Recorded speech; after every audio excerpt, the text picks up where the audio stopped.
This channel does not promote any violent, harmful, or illegal activities. All content provided by this channel is meant for an educational purpose only. রামনবমীর মিছিল ঘিরে আগুন জ্বলল মুর্শিদাবাদের রঘুনাথগঞ্জে। সকাল থেকে থমথমে এলাকা, অশান্তিতে পুলিশের ধরপাকড়, গ্রেফতার অন্তত 30। থমথমে এলাকায় কেন্দ্রীয় বাহিনীর টহল মোতায়েন রয়েছে, পুলিশ ও র্যাফ। থমথমে এলাকায় বন্ধ দোকানপাট। UEM Jaipur is a perfect target for prospective students aspiring for good jobs, good education with future-ready skills. Kaushik রয়েছেন আমাদের সঙ্গে, আমার সহকর্মী। একবার সরাসরি চলে যাবো কৌশিকের কাছে। কৌশিক, কি অবস্থা এখন, কি পরিস্থিতি ওখানে? দেখো, এখন কিন্তু এলাকায় থমথমে রয়েছে, দোকানপাট কিন্তু বেশ বন্ধ রয়েছে এখনো পর্যন্ত। অন্যদিকে কেন্দ্রীয় বাহিনী যারা জওয়ান, তারা কিন্তু নিরাপত্তার জন্য কেন্দ্রীয় বাহিনীর জওয়ানরা তারা কিন্তু এলাকায় মোতায়েন রয়েছে এবং এই মুহূর্তে দাঁড়িয়ে রয়েছে কেন্দ্রীয় বাহিনীর জওয়ান। এবং যে রঘুনাথগঞ্জের যে ফুলতলা এলাকা, যেখানে সংঘর্ষ সৃষ্টি হয়, প্রথমে বলা হয় যে এখানে একটি যে ইসলাম ধর্মাবলম্বী যে পতাকা ছিল, সেই পতাকা খুলে ফেলে দেওয়া হয়, এমনটা অভিযোগ। কিন্তু সেই পতাকা কিন্তু এখনও সেখানে ঝুলছে, যেমনটা অভিযোগ করা হচ্ছে এই পতাকা খোলার চেষ্টা করা হচ্ছিল। সেই কারণে কিন্তু সংঘর্ষ বেঁধেছে। এলাকার মানুষের যেটা দাবি করা হয়েছিল, কিন্তু সেখানে কোনো পতাকা কিন্তু এখনও খোলা দেখা যাচ্ছে না, সেখানে ঝুলছে। অপর দিক থেকে এখানে কিন্তু এই ঘটনাকে কেন্দ্র করে সেই ঘটনাকে কেন্দ্র করে দুই গোষ্ঠীর মধ্যে সংঘর্ষ বাধে এবং এলাকার মানুষজন যারা রয়েছে। কি ঘটেছিল কাল? এটা তো ভিডিও ফুটেজ আছে, অরিজিনাল যে ভিডিও ফুটেজ সেটা তো আছে। যে এটা যে আমরা ভুল বলছি, সেটা ভুল নয়, এটা বাস্তব। যে এই পতাকাটাকে ছিঁড়ার চেষ্টা করেছে, ভাঙার চেষ্টা করেছে, ভাঙতে পারেনি এবং তার পরিবর্তে একটা পতাকা টাঙানো হয়েছিল এখানে। তো পতাকা টাঙানোর কি, তোমার পতাকা তুমি টাঙো না রে ভাই, তোমাকে তো কেউ নিষেধ করেনি। তুমি অপর ধর্মের পতাকাতে কেন ওই হস্তক্ষেপ করবা? সেই ঘটনাকে কেন্দ্র করে ওখানে কেন্দ্রীয় বাহিনীর টহল চলছে, পুলিশ রয়েছে, র্যাফও মোতায়েন রয়েছে, প্রশাসনিক ব্যবস্থা, নিরাপত্তার ঘেরাটোপ কি দেখছো? দেখো, এখনও কিন্তু কেন্দ্র বাহিনীর যারা জওয়ান রয়েছে তারা কিন্তু এই মুহূর্তে কিন্তু দাঁড়িয়ে রয়েছে এবং তারা এই মুহূর্তে কিন্তু এলাকায় টহল দাঁড়িয়ে দিচ্ছে। যে রঘুনাথগঞ্জের যে ফুলতলা মোড়, সেই মোড় এলাকায় কিন্তু সেই কেন্দ্র বাহিনীর যারা জওয়ান রয়েছে এবং পুলিশের একটি ভ্যান কিন্তু সেখানে দাঁড়িয়ে রয়েছে। এই মুহূর্তে টহলদারি চলছে এবং যে ঘটনা, সেই ঘটনাকে কেন্দ্র করে কিন্তু এখানে উত্তেজনা ছড়ায়। এই পতাকা খোলার যে পতাকাটি এখনও রয়েছে, কিন্তু সেই পতাকা খোলার চেষ্টা করা হচ্ছিল, এমনটা কিন্তু অভিযোগ। তবে এখান থেকে কিন্তু একটি যে হিন্দুত্ববাদী সংগঠন, তাদের একটি পতাকা ছিল। নজর থাকবে আমাদের। আপাতত ধন্যবাদ।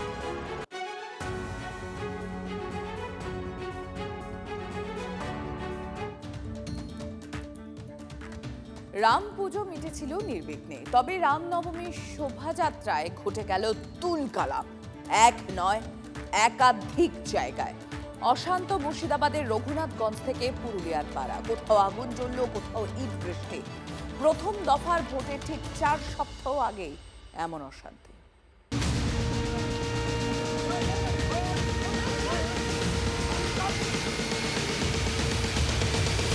আগুন, ইট বৃষ্টি, অনেকে ভয় পালাচ্ছেন, কেউ ইটের ঘায়ে লুটিয়ে পড়লেন মাটিতে, কোথাও ঝান্ডা আর ডান্ডা নিয়ে মারমুখী চেহারা। রামনবমীর মিছিল ঘিরে আক্ষরিক অর্থেই আগুন জ্বলল মুর্শিদাবাদের রঘুনাথগঞ্জে। কোন সিচুয়েশন কন্ট্রোলে আছে, অনেক লোককে অ্যারেস্ট করা হচ্ছে, ডিটেইন করা হচ্ছে। ধুন্ধুমার কাণ্ড পুরুলিয়ার পাড়াতেও, যা দেখে কারো কারো মনে পড়ে যাচ্ছে 2023-এ উত্তর দিনাজপুরের ডালখোলা, হুগলির রিষড়া, হাওড়ার শিবপুরে রামনবমীর মিছিল ঘিরে হিংসার কথা। রঘুনাথগঞ্জের ফুলতলায় রামনবমীর মিছিলে হামলার অভিযোগ ওঠে। সোশ্যাল মিডিয়ায় তা পোস্ট করেন বিরোধী দলনেতা শুভেন্দু অধিকারী। হামলাকারীদের গ্রেপ্তারের দাবি জানান তিনি। রঘুনাথগঞ্জ নিয়ে আমরা রিপোর্ট চেয়েছি ডিজিপি স্যার থেকে, কি আপনি বলুন এখানে কি হলো না হলো। ওটা রিপোর্ট আমাদের কাছে আসেনি, ওটা রিপোর্ট আসবে তাহলে আমি কিছু বলতে পারবো। We don't go by that thing social মিডিয়াতে কি আছে, এখানে কি আছে, we need verification from the ground. এই রঘুনাথগঞ্জ থেকে বেশি দূরে নয় শামশেরগঞ্জের জাফরাবাদ, যে জাফরাবাদে গত বছরের এপ্রিলে ওয়াকফ আইনের বিরোধিতায় তাণ্ডব লীলা চলেছিল কয়েকদিন ধরে।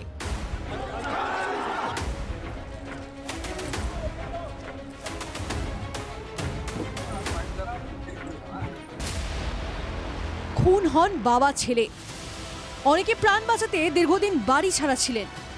এবারের ভোটে বিজেপির অন্যতম হাতিয়ার এই জাফরাবাদ।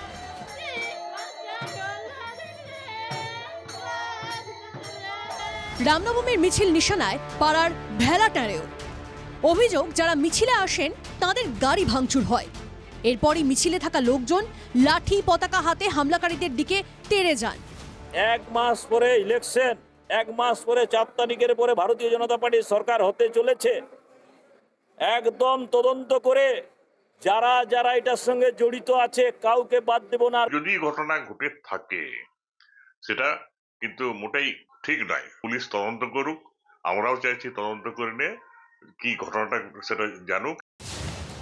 রামনবমীর মিছিল ঘিরে গন্ডগোল হলো এমন একটা সময় যখন আর 27 দিন পর প্রথম দফার ভোট।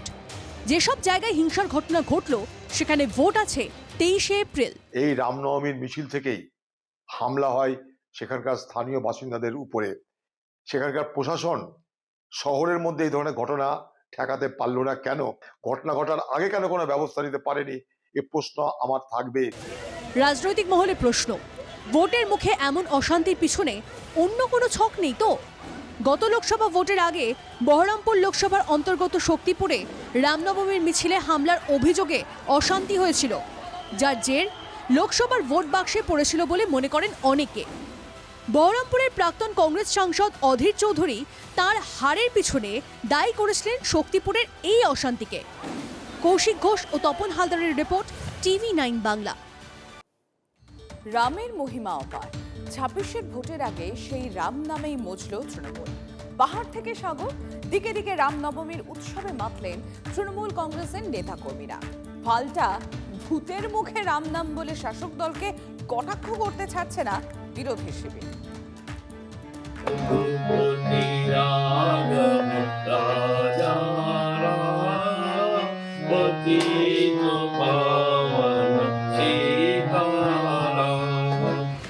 বাড়িতে রাম পুজো করলেন শিলিগুড়ির তৃণমূল প্রার্থী গৌতম দেব। তারপর জয় শ্রীরাম স্লোগান তুলেই শহর পরিক্রমায়, হলুদ পাগড়ি পরে, হাতে গেরুয়া পতাকা নিয়ে।